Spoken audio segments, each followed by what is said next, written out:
I am Jim Collison and live from our virtual studios around the world. This is Gallup's Call to Coach, recorded on May 7th, 2021.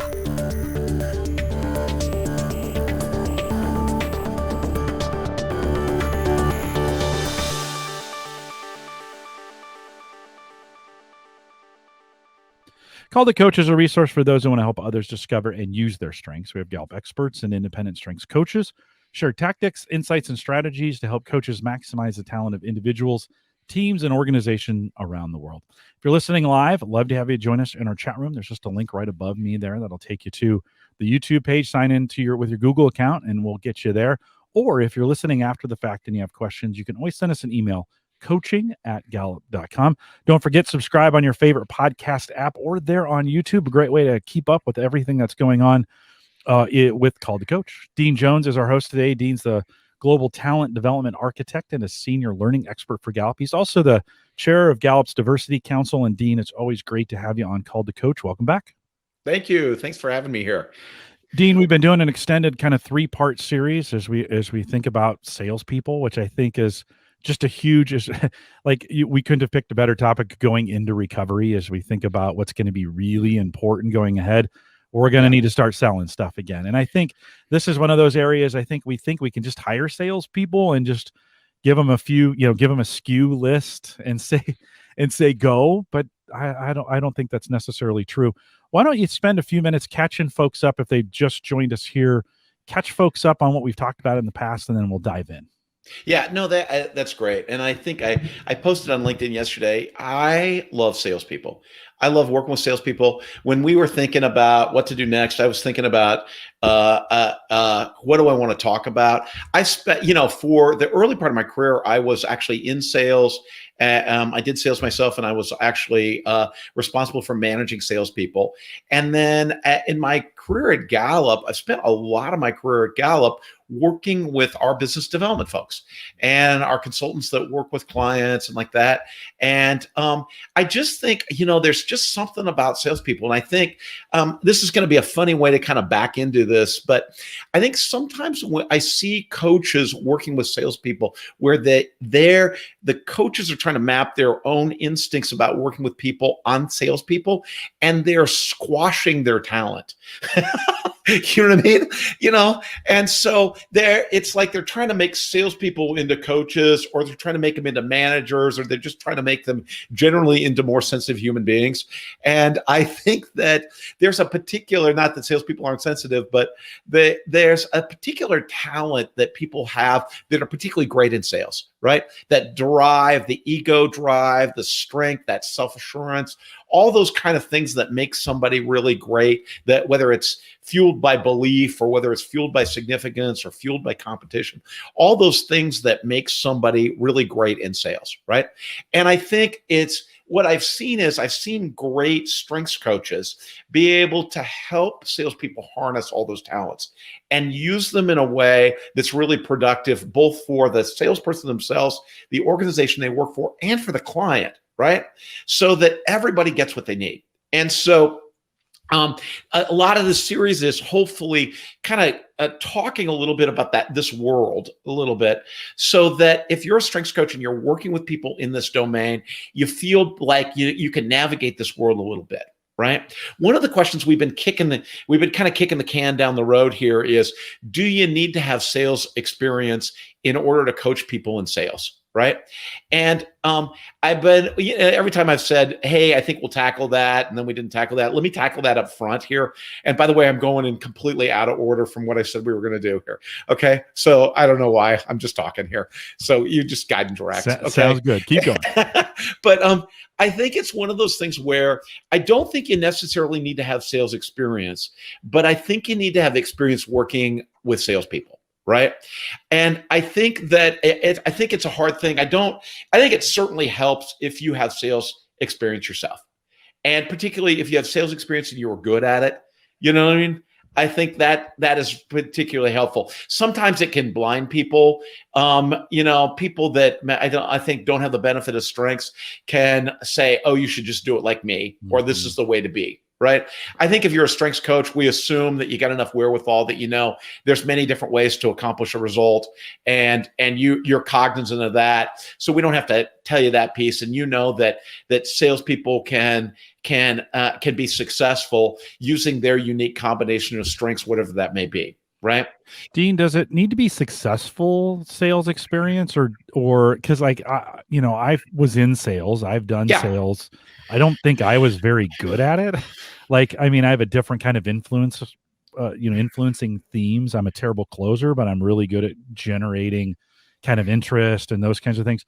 So I didn't feel like I was a very good salesperson. So if I'm coaching and but I've been in a sales org, is that what you're talking about, or does it need to be yeah. successful?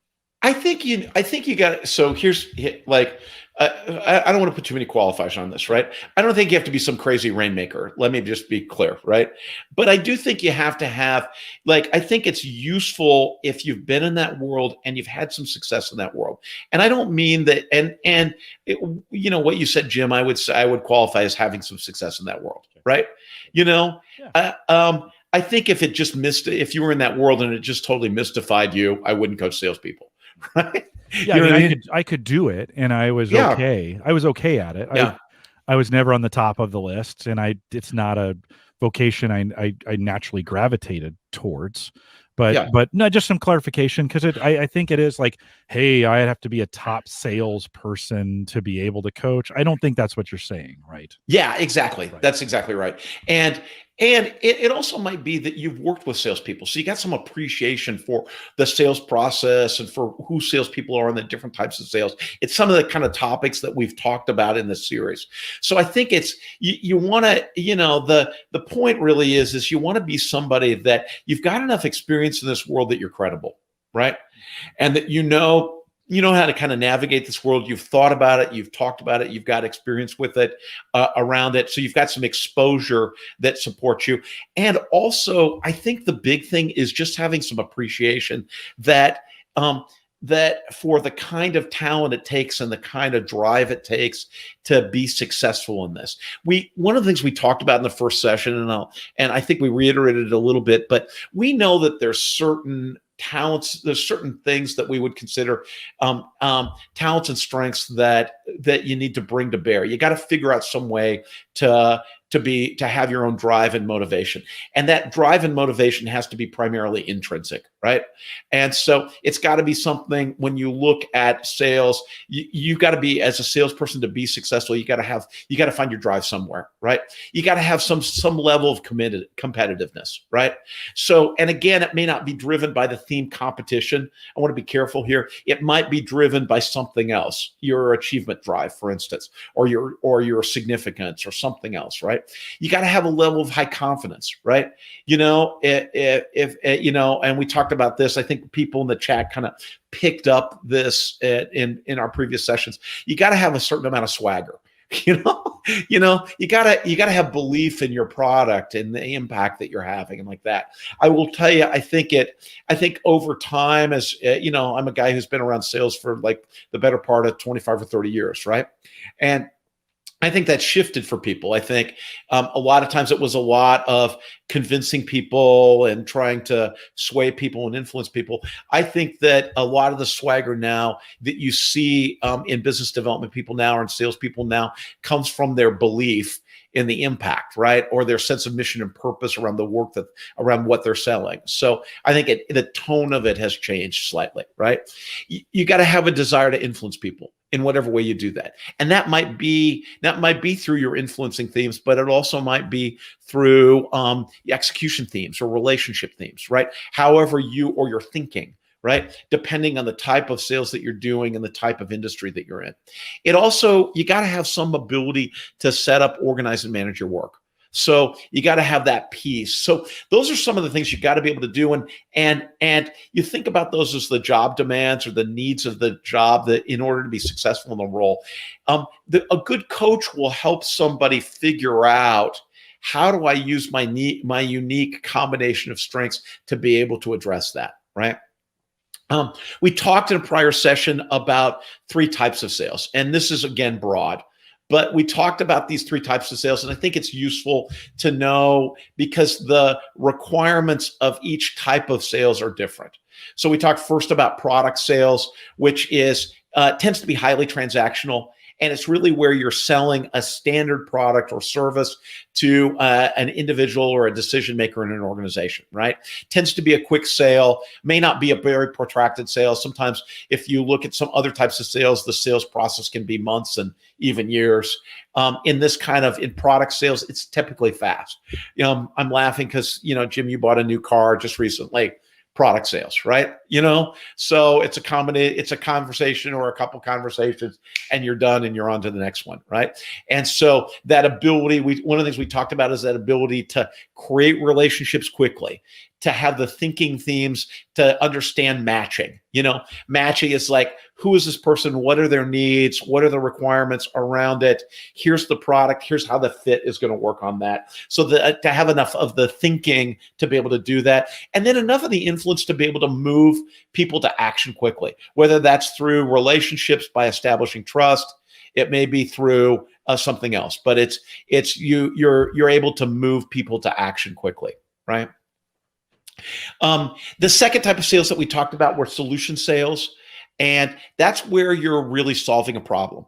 So it's taking and configuring a set of products so that you're solving a problem for someone. And again, with that, it's being able to build the relationship so that you have a deeper understanding of what the need is. Right. So in some cases, the difference I think with solution sales and product sales is it's both listening for the need, but sometimes with solution sales, it's looking for what's the root of the problem. So the client may say to you, hey, we're struggling with this or we're struggling with that. You got to be able to not just address the surface symptoms, right? But to be able to look through that and say, hey, what's really the root of the problem there, so that you can put together a solution to address it. So it requires that enough relationship building and enough trust that you can build that, and enough thinking that you can think through, what's the dynamic? How does this work? Right? Enough expertise in that particular area that you can do that. And then the other thing it requires is being able to configure the solution. So, and you may have partners to do that, but figuring out what are the components of that solution, will that solve the problem? It's more than just the mitten match that happens in product sales, right? In product sales, it's kind of like, here's the need, here's the product, boom, we've matched these, and we're connecting those in the right way. I don't want to diminish it, but connecting those. In solution sales, it's more like, here's the root of the problem. Now, here's all the components that together are going to address that, and to make sure that the solution is really going to take, and again, it's, because it's typically in solution sales, it's a little higher price sales, a little more protracted sales process. It takes something more, right? Last kind of sales that we talked about was consultative sales, right? And that's really where you're really upstream with the client. And so it's really, sometimes when I train our consultants, I talk about this in the context of the trusted advisor work, right? But, there's when you get downstream, so it's like, hey, we know exactly what we need, and here's the specifications for it. The next, that's one kind of sales. When you get a little further upstream and you say, hey, it's, we've defined the problem. We're not sure what the specifications for the solution are. That's a little further upstream. Consultative sales tends to be even upstream from that, right? Where you're a partner and an advisor and a consultant to the client. You're helping them think about their business and what they should address. So it's even being able to say, hey, look, to the client, you're working with them to say, hey, here's the problems that you'll probably want to address. Here's the things that you'll need to do. And so it starts further upstream in the thinking process with the client. And again, the scope tends to be broader. The relationships need to be deeper. You have to, because of the complexity of consultative sales, typically there's a constellation of relationships that you got to manage, and you're sort of being able to orchestrate consensus among all those relationships. Typically, the solutions or the types of solutions are more complex, so the execution needs are are more. So you can kind of feel that continuum: product sales, solution sales, consultative sales. There's a continuum there. And then the how you use your talents and strengths in each one is kind of different, right? And so I think sometimes we want to, let me just make a point here around this, is sometimes we want to think consultative sales is better than product sales. And I would tell you, I don't personally have that kind of value judgment.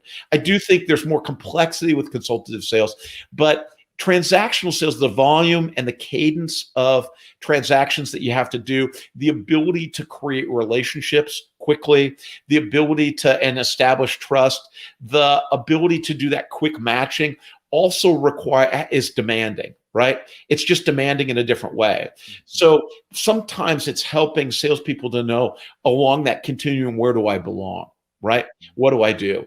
I've known great people who are great consultative salespeople, and part of it is they in the talents and strengths that they bring to bear, that's really perfect for them. You put them in a transaction sales environment, they're a mess. Right? It's moving too fast. There's not enough thoughtfulness. There's not enough, enough moving parts. It feels too flat for them, and they don't know what to do. Same thing with great product salespeople. You put them in that consultative sales environment, and there's just not enough juice there for them, because there's not enough. In that product sales environment, you're having hourly and daily wins, right? In the consultative thing, your win is once every 18 months. It could be. Right. So it's matching to where do I belong in terms of my own talents and strengths and my own kind of passions around it. So we talked about that piece, right? Anything on that, Jim, or any questions from the chat that we should take around that? No, I think it's a great overview of kind of where we've come to be. And now I think we get a great opportunity to kind of bring in the strengths piece to this. Yeah. And so as we think through that, as we look at the opportunities that are there, kind of walk us through. I think you've got kind of a great outline here, and kind of walk us through that piece. Yeah, I think here's how I like to look at it first, right? When I'm kind of breaking this apart and thinking about coaching somebody in this particular area, is to break it down by domain. So I like to think about, as I'm listening to the person and listening to them talk about their talents, I'm thinking about, given the kind of sales it is, how are they going to build relationships? How are they going to think strategically? How are they going to influence people? And how are they going to produce the results? How are they going to execute, right? So I'm breaking it down by domain. And on the one hand, I'm looking at what's the type of relationship building, thinking, influencing, execution that's required by this type of sales in this particular environment. And then I'm looking at the themes that I'm working with on this, right? So, and I'm trying to think about how's this gonna match for people, right? And sometimes I think, and this is what I was trying to illustrate, I think, last time at the end. Sometimes when I'm looking at, so let's take, for instance, relationship building, right? I'm not just, and I think let's talk for a second about product sales, right? I've said a couple times so far, in product sales, part of product sales is being able to create that relationship quickly, so that I can create trust. I can build that relationship quickly with somebody, right? Our business development folks that talk to people who are interested in registering for open enrollment courses are those kind of in that kind of role, right? And they've got to be able to get on the phone with somebody and start to build a relationship and quickly understand what are their concerns, what are their needs, what are their goals, what are their aspirations around that. So I may, in terms of, when I say look at the theme, so I know I've got this relationship requirement in the job here, but then I'm looking across all the themes that person possesses to be able to say, what are the themes that are going to be most relevant for this demand, right? Now, it may be relationship themes, right? So it may be things like my includer, maybe my connectedness, maybe my empathy, right? It may be some of those themes that I'm using to be able to address this. But it may also be themes from other domains that I'm using to establish those relationships. Maybe my responsibility, right? Or my arranger. Here's the way we can set it up for you, right? It may be my communication, right? So my ability to be able to articulate what you're feeling and what you're thinking or what your needs are. That, a lot of times in sales, it's being able to, talk to a client, listen to their needs, and articulate back to them what they need in a way that really goes clunk, that really lands for them. Could be my learner and input, my ability to kind of understand and understand where they're at. Could also be my ability to follow through my execution, right? So there's lots of other themes and other domains that may be the thing that I'm using to create to fulfill the relationship demand that's happening over here in the job, right? So I'm always thinking about that stuff, right? And so to be able to look at that, because again, we want to look at somebody's themes and say, gosh, what are the things you can bring to bear in this job that would be the right fit? Questions or comments on this? No, we've been having, I mentioned a little bit, even just from a personal example. I'm just not a great closer, and I think for me, I'm really good at this step, like building relationship, discovering needs. I can do that all day long. Yeah. No issues, right? And so Yeah. Discovering that or knowing that is awesome, because now I can put myself in those situations and partner with somebody else, Right. knowing that I can do that better than anybody. So Dean, great to have that called. I don't know if I've actually ever thought through that all the way to this point, to be like, yeah, that's my sweet spot in these stages of the sales process. Yeah, and that's the thing. I think this is where you get into. So as you start to look, here's what you're playing with, right? So you've got the type of sales, and I think that's really useful. You've got the talents and strengths that somebody's bringing to bear. And then to your point, you've got the sales process, right? Right. And that's the other dimension that we haven't really talked about yet, is what are the stages of that? Like when you talk about, hey, I'm great at building the relationship, but I'm bad at closing. Right. Mm-hmm. One of the things that, when I've worked with salespeople, I'll say two things here. First of all, when I've worked with salespeople, there's nobody who's good at every stage. Mm.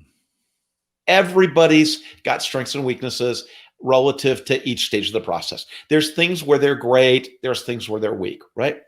And the thing that oftentimes when I'm developing salespeople that I talk about a lot is, you as a salesperson are accountable for every stage. That doesn't mean you necessarily have to do every stage, right? You're just have to be accountable that it gets done, right? And so sometimes, and this is where I think when we're coaching salespeople, we can help them to be able to think about, like, okay, what are the things where you're going to lean in with your talents and strengths? What are the things, just like managing any weakness, where you need a system, or you need a process, right? Or you need partners, or you need coaching around it, right? So that you're set, or you need, established talk tracks that you can go down. Right. And so where you can lean into those things to help you to be able to do that. It doesn't mean, sometimes people hear it like, like relief, like, hey, that means I don't have to be good at every process. In order to be successful as a salesperson, you got to be accountable for every piece. Mm-hmm. So it doesn't get you off the hook. You still have to be able to address everything. You can't be a salesperson who says, hey, I'm just going to open up deals, but I'm never going to close anything, right? There are people that specialize in opening up relationships and like that, but ultimately in sales, you gotta be accountable for every piece, right? Yeah, and something's got to finish it. Something's got to, you got to start it and have a system to close it. Yeah. That's right. That's right. Yeah. Typically when I look at the sales process and it sounds funny. The reason that I've looked at this is there was a time when I was working with an organization where all of the different sales leaders in the organization didn't agree on the same approach. Right. And so one of my jobs in this organization was to be able to listen to all the sales leaders and to be able to come up with kind of some shared model of the sales process that everybody could agree on. Right. And after, and I'd had some experience going into it, but one of the things that as I looked at it, I realized that there were some fundamental phases that every sales process has, right? And I've broken it down to 4 and maybe 5 different phases, right? So these are the kind of phases when I think about the sales process. These are the 4 phases that I typically use. The first phase is being able to build relationships and discover needs, right? So are you able to go in, build the relationship, establish trust with the client, discover needs, right? The second is being able to determine and configure the product match or solution, right? So once you've assessed kind of what the needs are and you've got enough trust and enough relationship, it's being able to kind of talk about what's the match for the product, or what's the solution around that. And in some cases, it requires more or less configuration. The third is, and this is always a tough one for a lot of salespeople, is going through a process where the client is evaluating, in some cases, adjusting the proposed solutions, right?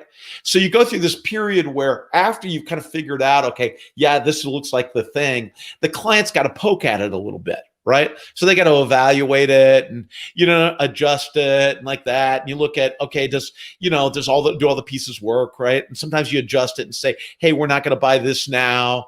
Like with your car, we're not getting the premium version, or we are getting the premium version. You know what I mean? Like it's, that kind of thing, to be able to say, okay, where do we sit? Right. Then the fourth phase is the negotiating, the getting commitment, and the closing the deal piece. Right. So going through that kind of negotiation, getting commitment from the client, boom, we're going to do this thing, and you close the deal. Right. And then sometimes I always add that there's a fifth area, which is implementing the solution in the program and managing the client. So in some cases, I close the deal and then I hand it off to a person or a team that's going to then implement it for the client. In some cases, I'm involved in the implementation and I'm managing the client, and that becomes part of my ongoing then work that I do. Right. So with these four phases, one of the things I like to point out is these four phases, can happen very quickly. So you can have, you look at product sales, you could go through all four phases in a phone call, right? Depending on the product and the price of the product and the complexity of the product. You can also go through these four phases, and it can take months and years, right?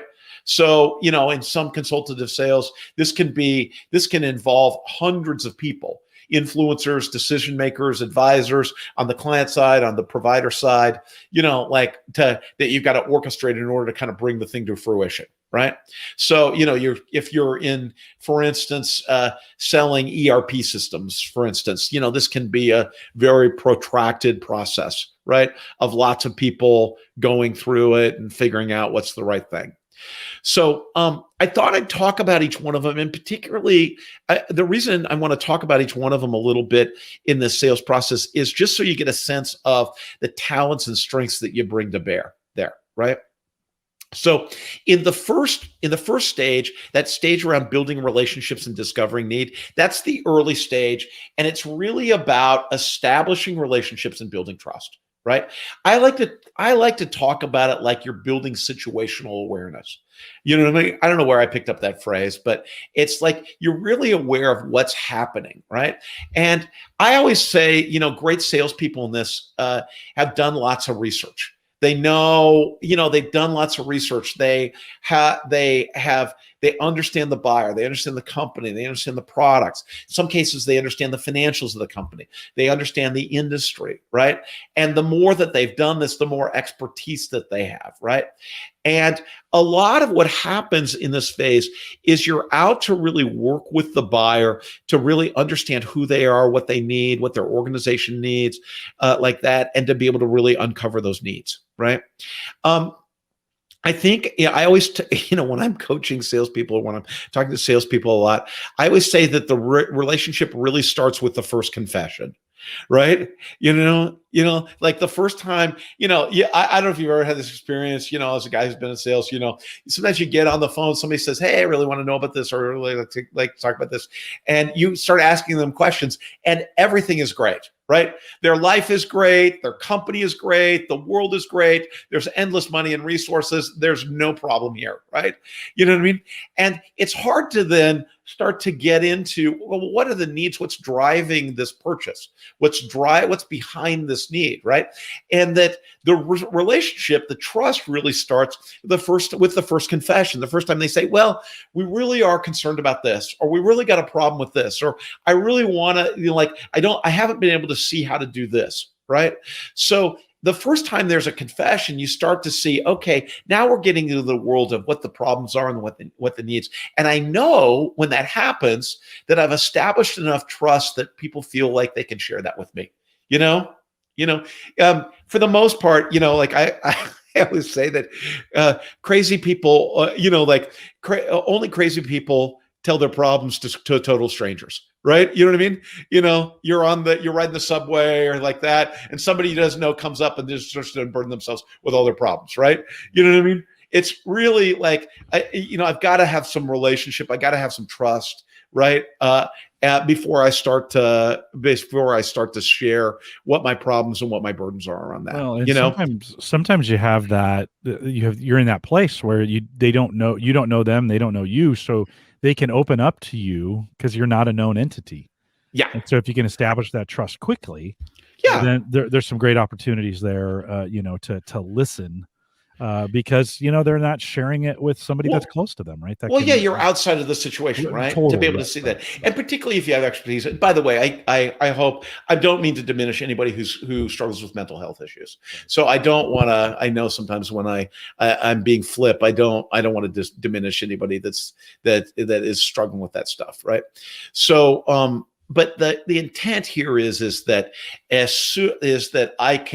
I'm somebody that I can really, I feel like I can really unburden myself, and I've got somebody who can give me a perspective on it, right? So that's that whole first stage of building those relationships and uncovering those needs, right? The second stage really is about determining and configuring the product match or solution, right? This is the stage where I can see for myself how my products will meet the client needs, right? And one of the things I noticed that when you're really a great salesperson, as you're asking the client questions about themselves, their needs, their organization, like that, what happens in your head is you can hear it, right? You can hear the fit. And it's this thing, it's this kind of crazy thing, but it is really talent, right? Where you just naturally, you're hearing all of the connection points, right, in your head. And I always coach great salespeople to say, hey, write those things down. There's the tendency sometimes with salespeople to want to communicate all those things in the moment, right? And oftentimes it's better to kind of write all those things down and then go back over those things, and so, but it's part of being able to, it's part of the thinking that you see, which is that ability to be able to connect what the needs are over here with what the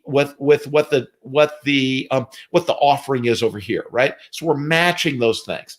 And part of it is we want to help as we're coaching people through this phase, we want to help people with those thinking themes, right? Salespeople with those thinking themes that help with that kind of matching or those kind of connections, right? The challenge with this phase is also not just that I see as the salesperson that I see the match, but the client can see it for herself, right? So as the client is going through, it's partly I can see the match and I know what the match is, but I can also communicate it in a way that the client can see it for themselves, right?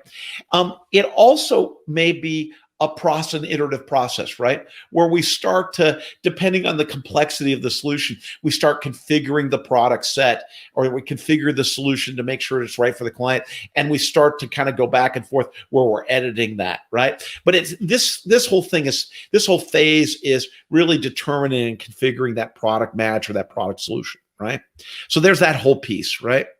Whereas the first stage was heavily relationship based, building the relationship, being curious, digging in, building that kind of situational awareness, as I described. This phase is really listening and matching, right? So it requires some different kind of thinking themes to be able to say, how do I pull that in? Now, to the thing I said earlier, Jim, sometimes people are really good at uncovering the needs, but they're not as good at the matching piece, or they're not as good at the solution configuration piece. And this is where you might bring in partners, right? Somebody who's a solution expert who can say, hey, based on this, these are the kind of components that I would make sure, or these are the things we need to address, right? So again, the salesperson doesn't have to be the person that configures the solution, but they've got to be accountable that the solution does get configured, right?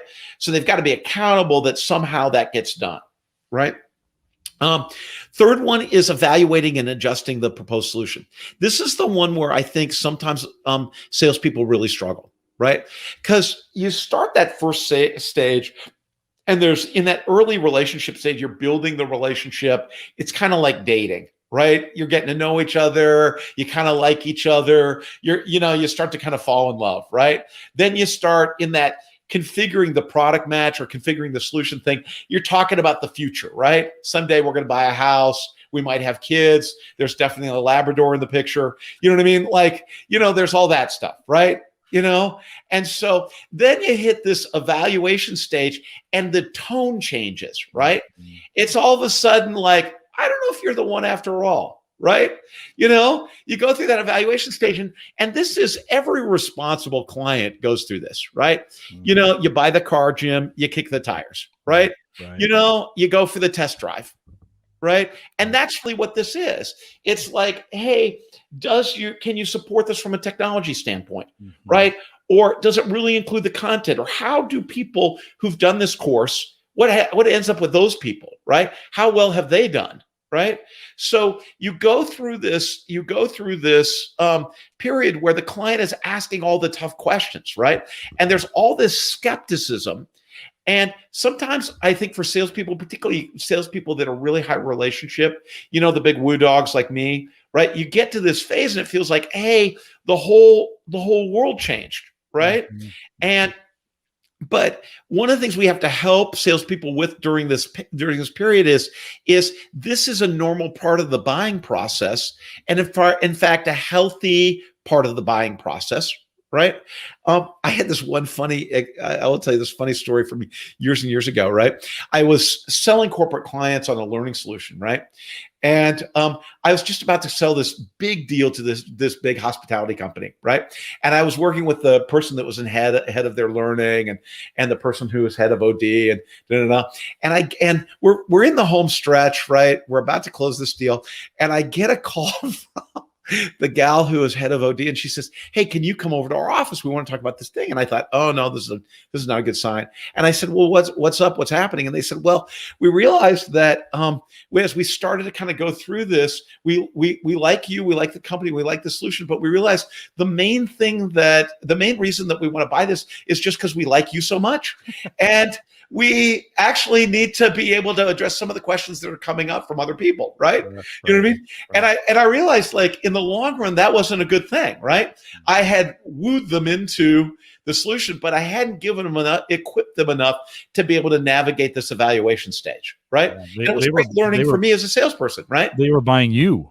Like they were buying me. They were buying you. Mm-hmm. And in some cases, that's not bad, right? You want them to want to like you and like that. If that's not there, sometimes it's like, hey, I'm buying the solution in spite of the salesperson. That's always not necessarily a great situation, right? Hopefully it's both, right? Hopefully it's both. Yeah, it's just, Dean, is this also a phase as we think about, sometimes if that second phase is fairly analytical and we've built solutions in there. Is this a phase in 3 where sometimes if the customer changes their mind or we uncover new things, that if we're not adaptable enough, we get super rigid and start fighting the customer? So like, right. No, we told you, and those are probably the worst words to come out of your mouth during this process. We told you it's supposed to, or our solutions are. I find sometimes, again, this talent of having some adaptability, having some give, or a ranger, or having some harmony, or having some, having this ability to go, oh, I hear different things now, and I know we spent a bunch of time thinking about this, but let's rethink it now. And I think maybe that second step for sometimes is the hardest one. It's maybe where deals flush because people get defensive or they get bitter. Like, oh, you changed on me. Of course they changed on you. They're humans, right? And so is this the stage where that kind of happens? It can be, yeah. I think what happens is if you've gone through that second stage where you're configuring it, sometimes what happens you see is you start to go through that evaluation stage. And sometimes one is you get more influencers or decision makers that may not have been through the first 2 stages, right? So all of a sudden, to your point, you got new information, right? Or new requirements. right? Sometimes you discover stuff where the product or the solution doesn't execute exactly the way the client wants it to or thought it would, right? The truth is, it's better for them to figure that out now than after they've made the purchase, right? Then you got a dissatisfied customer or a dissatisfied client. That becomes a bad situation, right? So it's better to come through and have that come up now so we can figure out how's it going to work. Right. You also know anybody who has spent more than a day or two in consultative sales knows you're always going to have proponents and detractors in the organization. There's always going to be people that are going to be your champions in the organization. There's also going to be people that are going to be detractors, and they're detractors because they feel like the organization can do it on their own. They've got a different organization they think would be a better fit. That's going to happen, and that's part of kind of navigating this evaluation phase, right? And sometimes, to your point, a lot of what happens here is reshaping the solution. And sometimes we decide, hey, we need other stuff here. Sometimes we decide, hey, these components aren't necessary now, or we're going to phase them out. And that has impact ultimately oftentimes on the price, right? So, but navigating that evaluation phase, it's an important phase to be able to go through. And the piece that I want to make sure that I'm landing here is that sometimes you get to this phase, and this is where the salesperson gets thrown. Right. So she's super high relationship. She's able to hear the match. She knows what the client wants. She gets to this stage, and the client all of a sudden is poking and prodding, and she's thrown by that because it's not the honeymoon that it was in the last stage, right? And that's okay, right? It's helping people to kind of navigate and say, no, this is part of navigating the relationship, right? Dean, I get this in my role all the time. I get this even though I'm not in the direct sales role. When we produce, we sell a new book or we have a new offering, and we roll that out there, and then I get this instant feedback from coaches on, oh, I was hoping it had this, or is this included in that, or in listening to those channels, initially I'm like, just buy it, kind of deal. But listening through those channels are very valid feedback for us to bring those in and say, okay, they're continuing to ask for these things, right? And as a salesperson, if I don't pay attention to that, I miss critical feedback for version 2 or for whatever we're doing, right? And so I think the key is not to battle that. Sometimes our tendency is to want to battle the customer, but to listen. I heard you, I hear these things, and then depending upon what kind of sale it is, of course, adjust or adapt. Yeah, and we got to remember, really, again, it's old school sales. And we talked about this the first time. Old school sales is trying to convince the customer something, right? The kind of model of sales and business development that is the predominant model now is I'm really the buyer's advocate from the organization, right? So if I'm not fully thinking about how am I helping this buyer to accomplish what they need, right? It's a challenge for me. Right.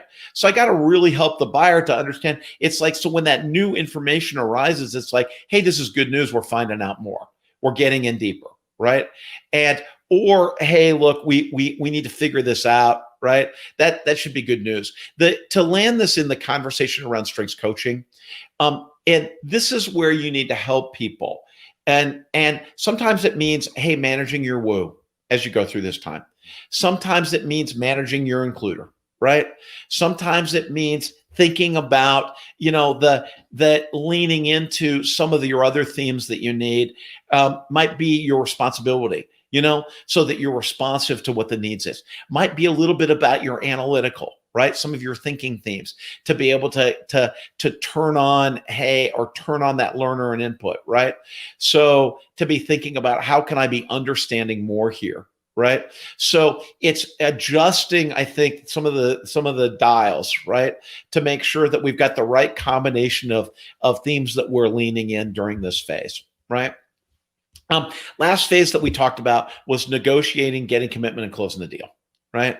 And this is the stage where the deal is finalized. And some people, it sounds funny, but some people resist commitment, and some salespeople resist commitment.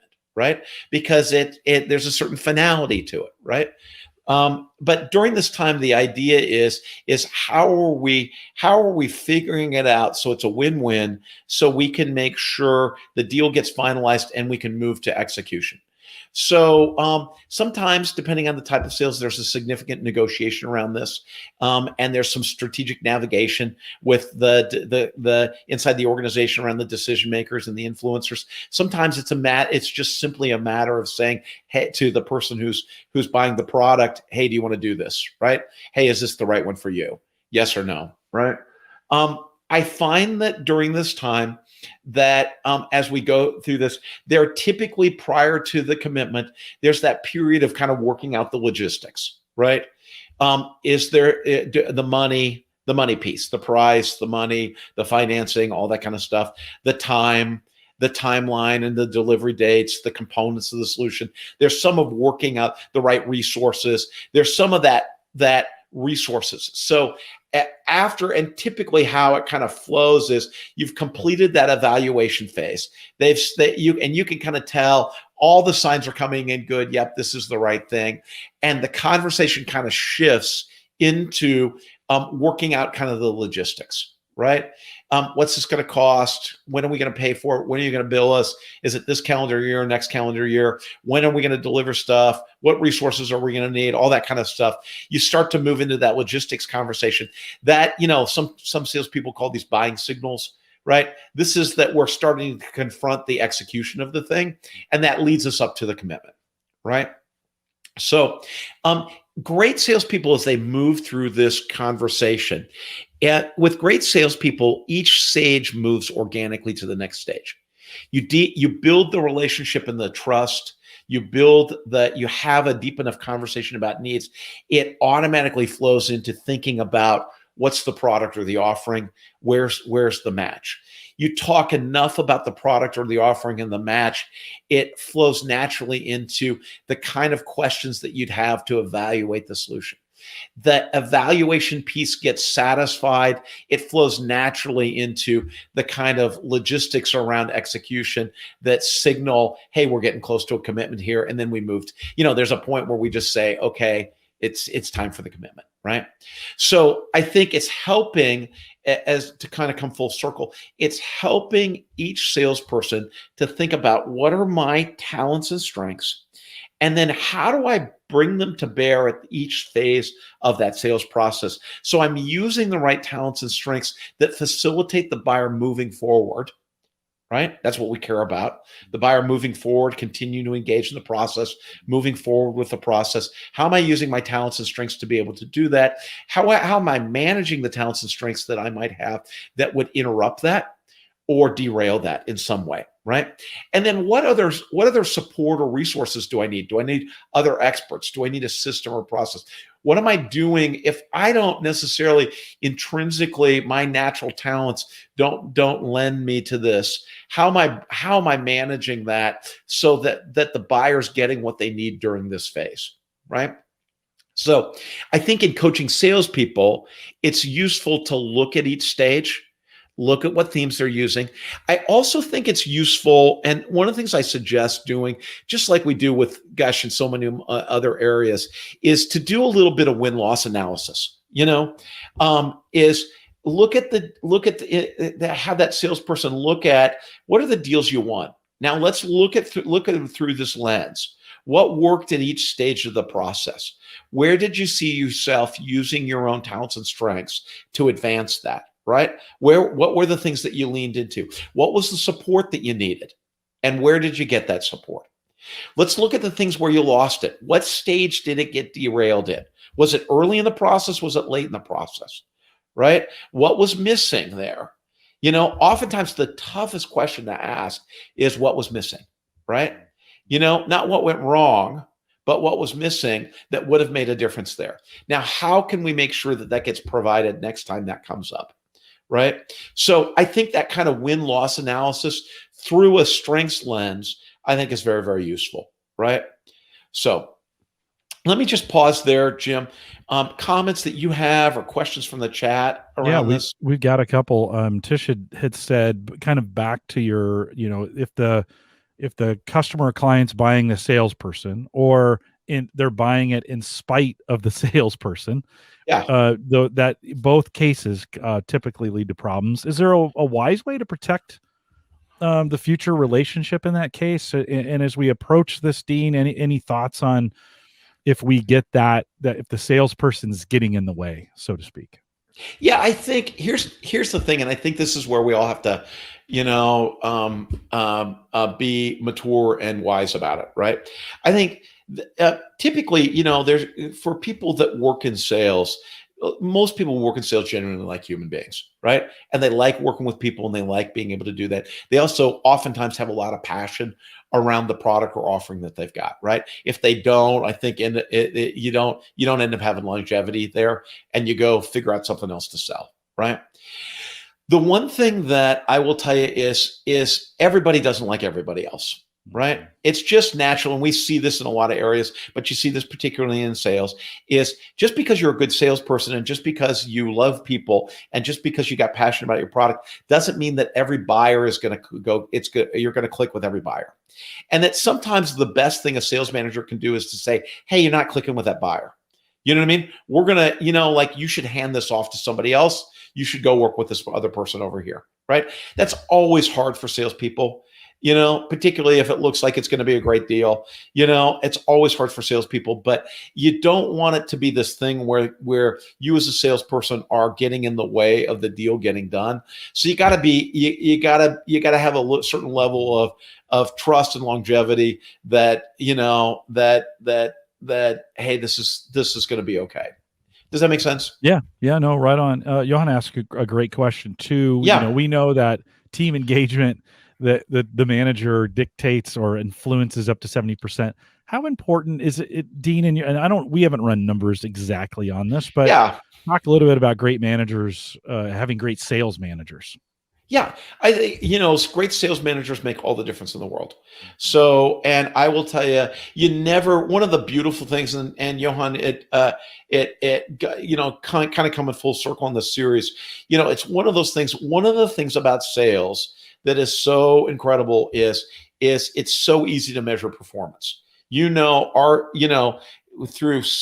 the bookings, through revenue, is the individual working, is the team working, like that.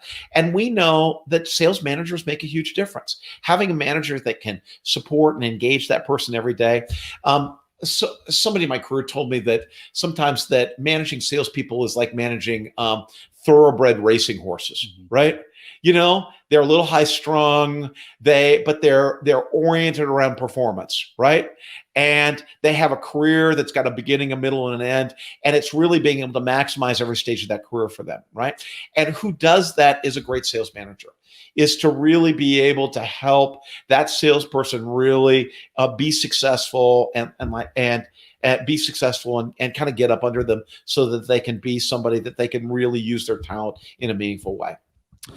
Justin asked this question, and I'm going to kind of change it a little bit, but because we often think sales is all four of these, and an individual has to fit all four of them to make this kind of thing work.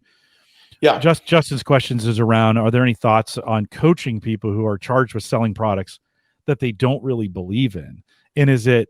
And I guess sometimes I'd ask a question of what is it that they don't believe? And you alluded to the longevity, like if you don't, right? So anyways, thoughts on this question, Dean? Yeah, it's really good. I think it's a really good one. I think, Justin, there's so much complexity to this. It's a really great question. I think one is you gotta look, if you've been following Gallup research, that the expectations of the workforce have changed, right? And that one aspect of it is people are more oriented around mission and purpose than they've ever been. Right. So 2 decades ago, 3 decades ago, not everybody went to work saying, I'm here to make a difference in the world. Right. Now, I will tell you, almost everybody in all walks of life goes to work to say, in some way, shape, or form, I'm here to make a difference. I'm here to make a difference for the world, for my customers, for my community, for my company, for my team. I'm here to make a difference. Right. And that's that mission and purpose and I expect my company has some elevated purpose around that. Right.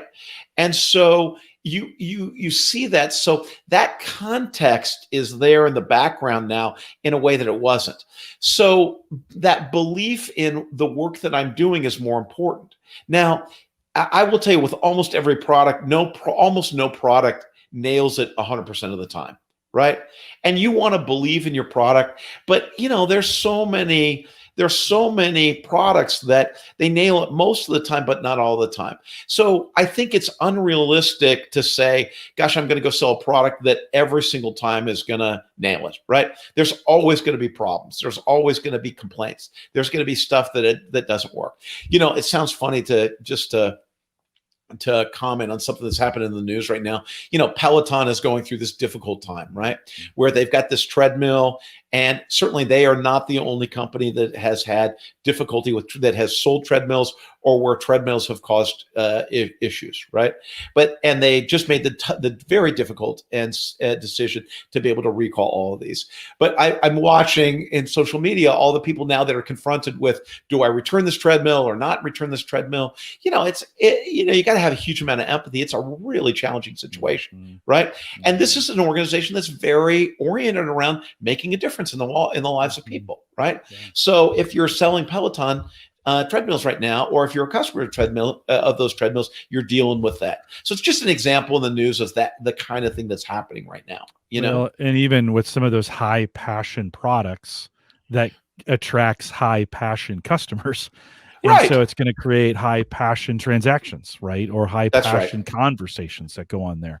That's right. Which sometimes I've always been amazed at really good salespeople who, regardless of their background, can come in, learn a product very, very fast, then speak to that product with conviction and belief and just to be able to go in and convince and help and genuinely come at it from a sales solution standpoint. In other words, this will help you, right? This we can do something with this, and then move on to the next customer. I mean, it's just the sales process is an amazing one for me, Dean. I think in this series, it's been really helpful for me to think through. I think breaking it down into these 4 areas has been the most helpful bit of it all. And thinking through, for me, I would think through if I was coaching or being coached, I might come up with some questions in each one of those categories to kind of help me think through it. Like, am I good at it? If I'm not, do I have someone who can help me? If not, how could I become good at some of those kinds of questions?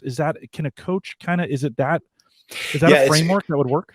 Yeah, I'm thinking about years ago, we did this thing where we were training our business development folks, right? And one of the things we did is we laid out the sales process, and then we had them go do a self-assessment, right? But then we also had them share that self-assessment with their manager and with others that they work with, so they could also get some feedback around it. I think I'm good at this. Do you think I'm good at this? Right? And what do you see? I think I use my strengths in this way. What do you see there? Right. It goes back to Johan's question about the importance of having a great manager when you're in sales, right? Is we know that great managers are great coaches.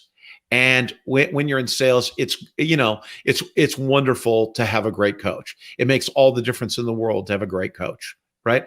And you're more likely to win yourself and be on a winning team if you got a great coach. So we know that with that kind of self-awareness exercise, that yes, it's a valuable exercise, and yes, a great coach can sure help you with that. It's good thought. Dean, we're at time. Anything you want to say to wrap this up for us? No, I hope this has been useful. I want to make sure that this is not the definitive series on selling. Okay.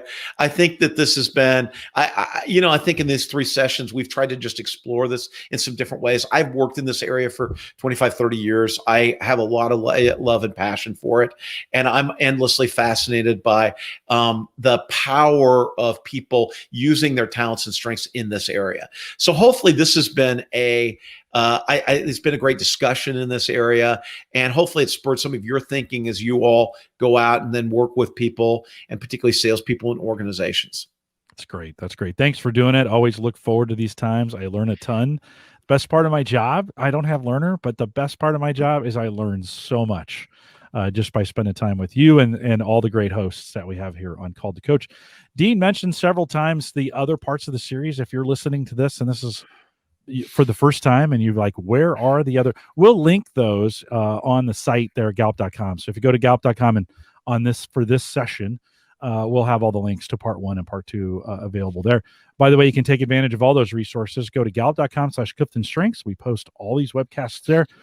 For coaching, master coaching, or become a Gallup certified strengths coach, or you're in an organization that like to implement some of these with our help, you can contact us. Send us an email, coaching@gallup.com. Don't forget, you can stay up to date with all these webcasts. Just go out to gallup.eventbrite.com. We're going to get together, and Dean's going to be one of the featured speakers at our 2021 virtual summit. We're excited about that, June 8th and 9th. If you haven't registered for it, and this is really just for our live folks, do it by May 15th, and you get a sweet box, a physical box. We're shipping to everybody around the world.